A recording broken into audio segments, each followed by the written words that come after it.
Guys আমরা এখন লঞ্চে করে ঘুরতে যাব।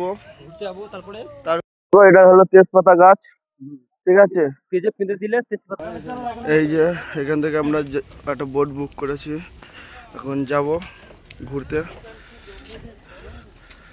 ওই একটা বোট আসছে, দেখতে পাচ্ছ তোমরা। আমরা একটা বোট নিয়েছি, যাব ঘুরতে।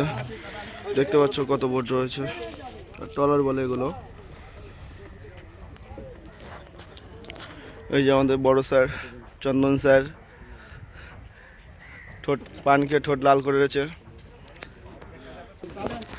আমরা সবাই বোটে এসছি, এখন এই বোটটা এখন ট্যুর হবে আমাদের। দেখি এখানে বসে যাওয়া প্ল্যান করছি, দেখি কত যাওয়া যায়। এইগুলো সমুদ্র চিনুক বলে, দেখতে পাচ্ছ বন্ধুরা।